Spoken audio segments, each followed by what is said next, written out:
I felt weird growing up.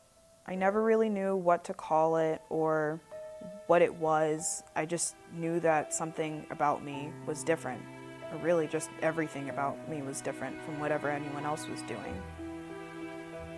My parents immigrated from Sierra Leone in the 1990s.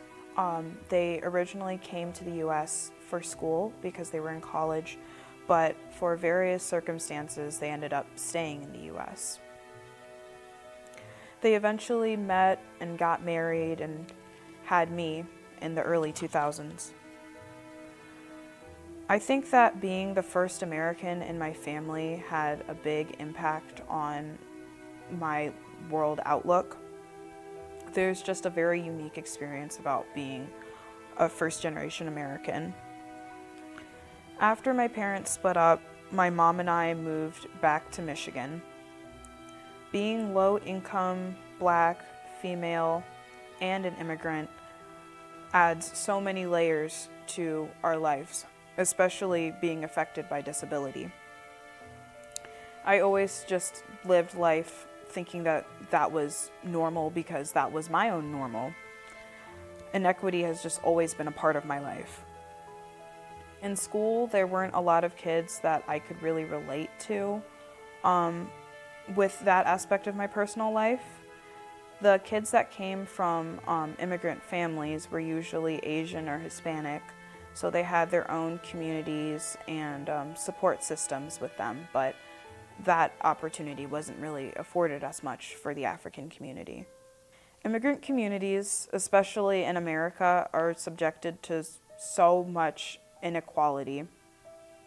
There's really racist people who spew very hateful things about immigrants and saying things about immigrants being bad.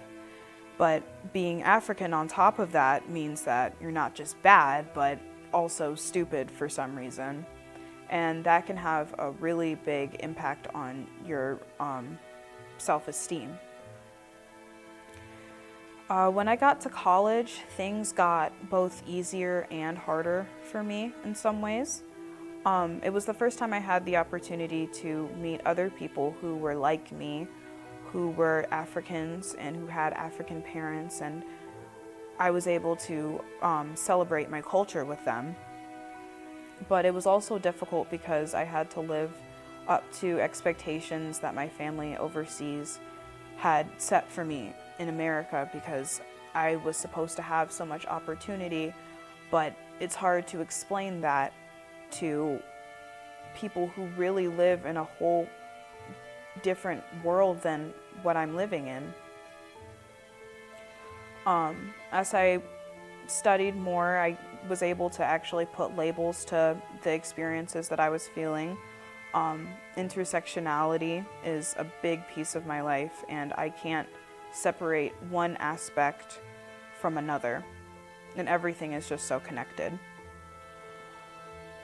I want to inspire people to be more open to others and cultures that aren't the same as them, because being different isn't bad.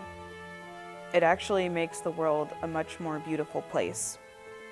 Of course, we know that there's beauty in things like art and music and fashion, but there's also beauty in the little things like accents and dialects and languages. I just want to inspire people to connect with others more and don't let their differences set them apart.